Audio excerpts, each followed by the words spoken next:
Hello everyone, welcome back to my YouTube channel. तो बच्चों, आज की जो वीडियो है वो है क्लास 12 के होम साइंस के chapter number 5 food quality and safety का मल्टीपल चॉइस क्वेश्चन या फिर आप ऑब्जेक्टिव टाइप क्वेश्चन या एंड वेरी शॉर्ट आंसर्स की वीडियो, जिसमें मैं आपको जो है ये क्वेश्चन के साथ साथ उसके आंसर्स भी समझाती चलूँगी। मैंने जितने भी मुझे लगता है कि हाफ ईयरली एग्ज़ाम में जो चैप्टर्स आ रहे हैं उनकी मैं डिटेल्ड वीडियो डाल चुकी हूँ। उसके अलावा मैं वन शॉट वीडियो भी डाल चुकी हूँ और अब मैं मल्टीपल चॉइस क्वेश्चन की वीडियोस डाल रही हूँ।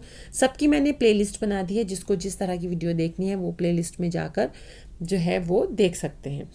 मेरा जो ये मानना है कि आपको ये ऑब्जेक्टिव टाइप क्वेश्चन की भी प्रैक्टिस करनी चाहिए, चाहे वो आप बुक में से करें चाहे आप मेरी वीडियो से करें, क्योंकि इसमें अगर आप अच्छे से कर पाओगे तो आपके मार्क्स अच्छे और आ जाएंगे। तो चलिए वीडियो को स्टार्ट करते हैं।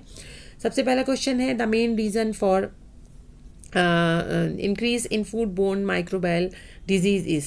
तो सबसे मेन रीज़न क्या होता है फूड बोर्न माइक्रोबायल डिजीज़ का? तो इसमें ऑप्शंस में है increase in the adaptability of micro organism, antibiotic resistance in humans, altered human sensitivity and all of the above. तो इसका आंसर जो है वो ऑल ऑफ द अबव है, यानी कि ये तीनों ही रीजंस हैं जिसकी वजह से फूड बोर्न माइक्रोबायल डिजीज़ होती है।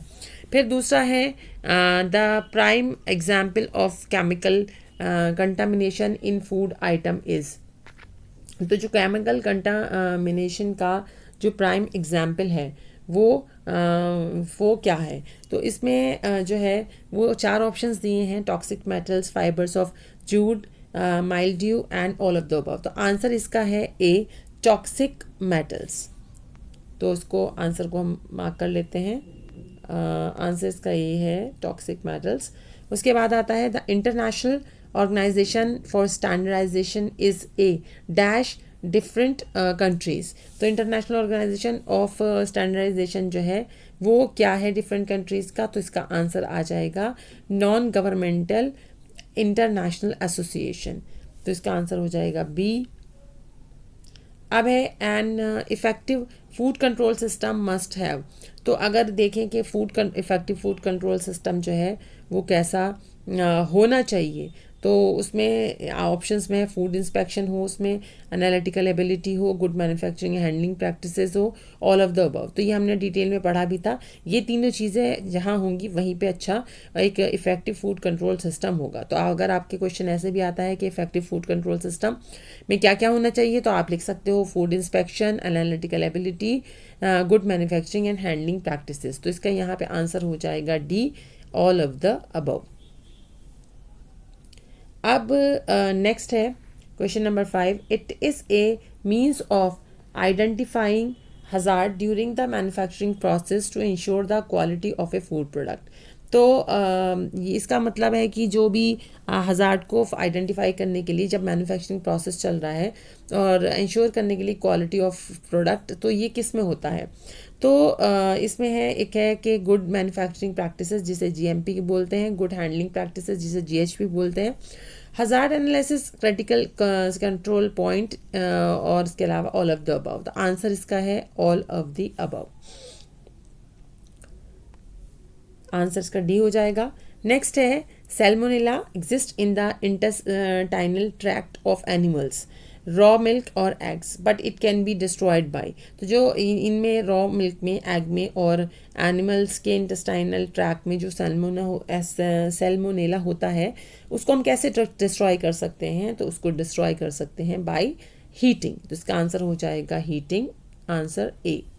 नेक्स्ट है, ISI is an example of which of the following. देखिए DOE की तरफ से ये क्वेश्चन आया हुआ है कि ISI जो है वो किस का इनमें से एग्जाम्पल होता है। तो इसमें 4 ऑप्शंस हैं, company standard, regional standard, national standard, international standard. तो स्टैंडर्ड्स के बारे में मैंने आपको बताया था। तो यहाँ पे जो आंसर हो जाएगा वो हो जाएगा सी, नेशनल स्टैंडर्ड। नेशनल स्टैंडर्ड में ISI जो है वो उसका एग्जाम्पल है। देखिए आई सोच के आप इंटरनेशनल पे मत लगा दीजिएगा। ISI जो है वो नेशनल स्टैंडर्ड के अंतर्गत आता है। तो इसका आंसर हो जाएगा सी। नेक्स्ट है, what is the result of injection of live pathogenic organism, live pathogenic organism which multiply in the body and cause disease. तो इसमें से क्या रिजल्ट उसका होता है जिससे कि जो बॉडी में ये डिजीज़ आ जाती हैं। तो इसका आंसर होता है सी, फूड इन्फेक्शन। नेक्स्ट है question number 9, which of the following condition are required by bacteria to grow and multiply.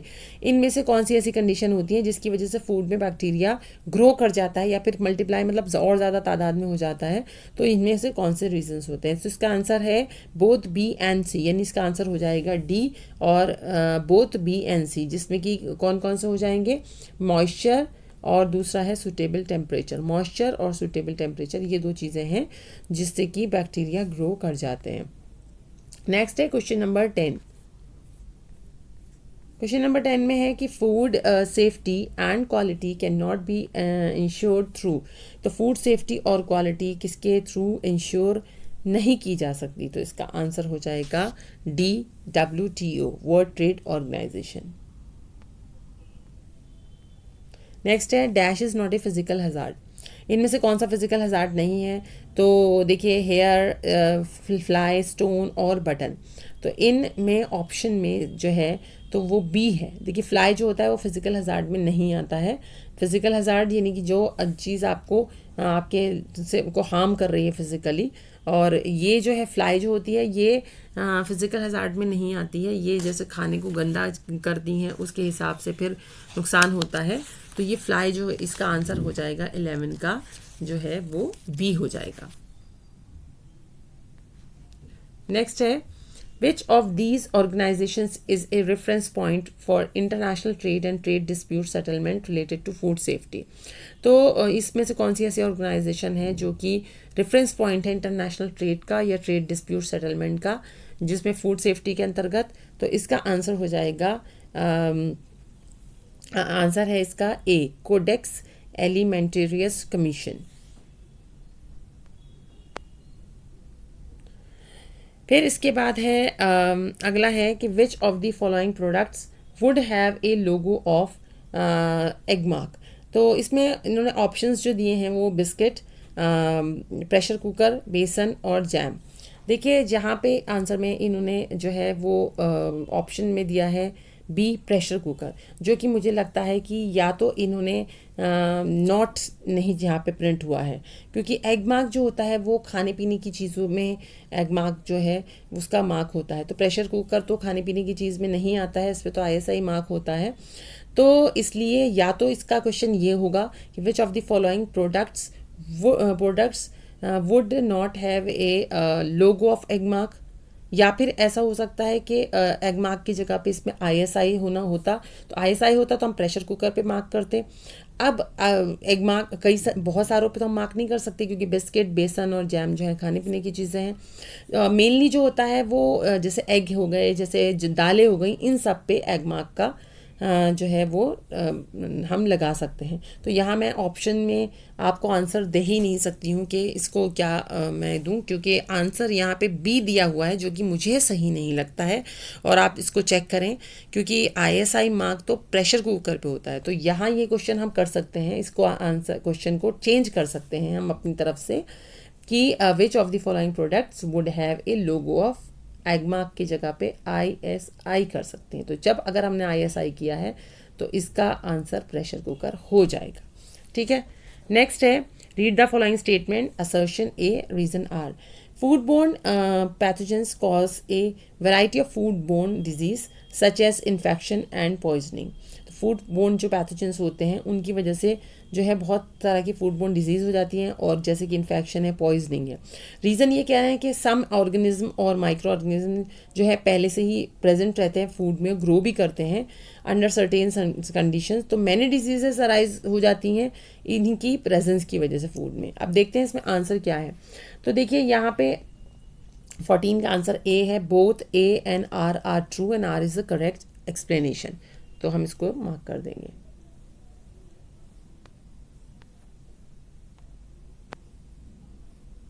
Next है which of the following institution plays an important role in promoting food quality and safety research and facilitating trade.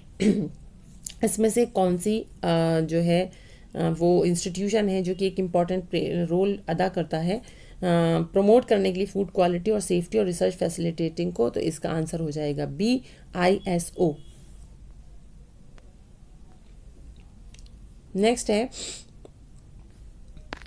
Question number नहीं sorry, मैंने इसको जो answer किया है B, तो B के अंदर ये इसका जो ऑप्शंस में आएगा ये देखेंगे। तो बी में जो ये ऑप्शन, इसका आंसर जो है 15 का बी आ रहा है। तो बी में इसका जो देखेंगे तो इसमें है जैसे 1, 2 एंड 4। तो 1, 2 एंड 4 कौन कौन से हैं देखिएगा। 1 है कोडेक्स एलिमेंटेरियस कमीशन, और सेकंड में है ISO, और फिर उसके बाद 4 में है वर्ल्ड ट्रेड ऑर्गेनाइजेशन। तो ये जो है ये इंस्टीट्यूशन है जो इम्पोर्टेंट रोल अदा करती हैं फूड क्वालिटी, सेफ्टी और रिसर्च फैसिलिटेटिंग ट्रेड के लिए। ठीक है, तो यहाँ पे जो है आंसर वो हो जाएगा जो आगे दिया हुआ है, आंसर इसका हो जाएगा 15 का बी, यानी 1, 2 और 4।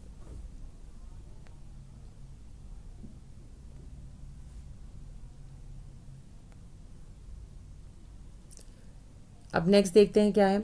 Identify the correct sequence of alternative given in column second by matching them. अब हमें इनको मैच करना है, पहले देख लेते हैं। तो इसमें है जैसे फूड इन्फेक्शन है, ठीक है। तो यहाँ पे जो फूड इन्फेक्शन है उसका होगा, फूड इन्फेक्शन में हमने पढ़ा था सैल्मोनेला में, तो उसका सैल्मोनेला हो जाएगा, ठीक है, 4 मतलब। फिर उसके बाद है बायोलॉजिकल हजार्ड, तो बायोलॉजिकल जो हजार्ड है उसमें होगा इन्फेक्शन एंड टॉक्सिसिटी। फिर तीसरा आता है सी केमिकल हजार्ड, तो उसका हो जाएगा बैंड फूड कलर। और फिर इसका फिजिकल हजार्ड में आ जाएगा स्टोन एंड वुड। तो यानी कि ये उल्टा चला गया है, तो इसका आंसर यहाँ पे होगा, जो इसका आंसर है 16 का ए।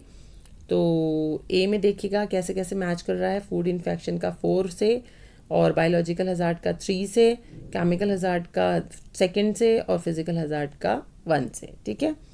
नेक्स्ट है identify the correct sequence of alternative given in column B by matching them with the respective term in column 1। तो कॉलम 1 को कॉलम बी से मिलाना है। देखते हैं इसमें क्या है, सबसे पहले देख लेते हैं फिजिकल चेंज। तो फिजिकल चेंज जो है उसको मैच करना है। मैच करने में तो फिजिकल चेंज का हो जाएगा third one, deterioration of the appearance और टेस्ट ऑफ फूड, ठीक है। जब भी ये फिजिकल चेंज हो जाता है, अगर किसी का टेस्ट चेंज हो जाता है या उसकी अपीयरेंस ख़राब हो जाती है, तो वो फिजिकल चेंज में आता है, ठीक है। तो इसको मैच कर लेते हैं पहले। तो पहले का आंसर हो जाएगा सी, सॉरी सी नहीं 3 हो जाएगा। उसके बाद जो है दूसरा देखते हैं, दूसरे में क्या है, केमिकल चेंज। तो केमिकल चेंज में जैसे कि स्पॉइलेज हो गया, कर्डलिंग होगा मिल्क की, तो ये आ जाएगा इसमें ये। फिर है चेंज बाय बैक्टीरिया। तो चेंज बाय बैक्टीरिया में जो है वो आ जाएगा the swelling of the food item and the becoming सोर। तो इसमें इसका आंसर आ जाएगा यहाँ पे ये, और फिर एंजाइमेटिक कन्वर्जन, इसमें आंसर आ जाएगा मीट एंड फिश, यानी सेकंड वाला, ठीक है। तो यहाँ ऑप्शंस में जो इसका आंसर है बी, जो कि मैंने अभी मार्क करे हैं, तो वही है। तो इसका आंसर हो जाएगा बी, ठीक है। नेक्स्ट देखते हैं dash are determined keeping in mind the geographical and climatic conditions of particular area. तो इसमें जो है वो इसका आंसर है रीजनल स्टैंडर्ड। रीजनल स्टैंडर्ड जो है वही हम डिटरमिन करते हैं कि ये ध्यान में रखते हुए कि जोग्राफिकल और क्लाइमेटिक कंडीशन पर्टिकुलर एरिया के जो स्टैंडर्ड होते हैं, स्टैंडर्ड में जो रीजनल होता है, रीजन मतलब किसी एक थोड़ी जगह का वो जो रीजन होता है, जोग्राफिकल और क्लाइमेटिक कंडीशन को ध्यान में रख के जो स्टैंडर्ड बनता है, तो इसका आंसर हो जाएगा रीजनल स्टैंडर्ड। फिर uh dash are usually just a copy of the national standard and are made by the company of its own use. तो जो नेशनल स्टैंडर्ड की कॉपी होती है और कंपनी अपने खुद के यूज़ के लिए स्टैंडर्ड बनाती है, तो उसका आंसर हो जाएगा कंपनी स्टैंडर्ड। फिर नेक्स्ट है अडॉप्टिंग डैश कैन रिड्यूस और completely eliminate the possibility of contamination and avoid miss labelling of the wrong product. तो अगर जो है क्या चीज़ है जिसको अडॉप्ट करने से जो है वो कंटामिनेशन की पॉसिबिलिटी भी कम होती है, और जो मिस लेबलिंग के जो रॉन्ग हो जाती है रॉन्ग प्रोडक्ट पर, वो नहीं होती। तो ये इसका आंसर हो जाएगा गुड मैन्युफैक्चरिंग मैन्युफैक्चरिंग प्रैक्टिसेस, यानी कि अगर गुड मैन्युफैक्चरिंग प्रैक्टिसेस को अडॉप्ट कर लिया है तो ये सब चीज़ें नहीं होंगी। तो दैट्स इट फॉर टुडे बच्चों, यहाँ पे ये वीडियो पूरी होती है और ये बुक में चैप्टर के बाद ही ये मल्टीपल चॉइस क्वेश्चन है। जो जिसके पास बुक है और वो बुक से पढ़ना चाहता है तो वो बुक से पढ़ सकता है, और जिसके पास बुक नहीं है या फिर बुक है भी, जब भी वो वीडियो से पढ़ना चाहता है तो वीडियो से पढ़ सकता है। तो इस तरीके से मैंने अभी ये चैप्टर 5 की वीडियो डाली है मल्टीपल चॉइस क्वेश्चन की। इससे पहले कि मैंने 1, 2, 3, 4 भी डाल दी हैं, और इन सबको अब मैं जो है वो प्ले लिस्ट में कर दूंगी और आगे की भी जो चैप्टर्स हैं उनको भी कर दूंगी। तो इससे आपको आसानी हो जाएगी, आगे के लिए भी आसानी हो जाएगी, एग्ज़ाम के लिए भी आसानी हो जाएगी। तो बस मेरी यही कोशिश है आपके पेपर अच्छे हों, और जितना हो सकता है मैं अपनी तरफ से कोशिश करती हूँ कि आपको समझा सकूँ और आपके अच्छे से समझ में आ गया हो तो प्लीज़ लाइक ज़रूर कर दिया करिए, और वीडियो को जितना हो सके शेयर कीजिए अपने क्लासमेट्स में। मेरे चैनल को सब्सक्राइब कीजिए और मेरे साथ बने रहिए ताकि मैं भी आपके साथ बनी रहूँ। Thank you.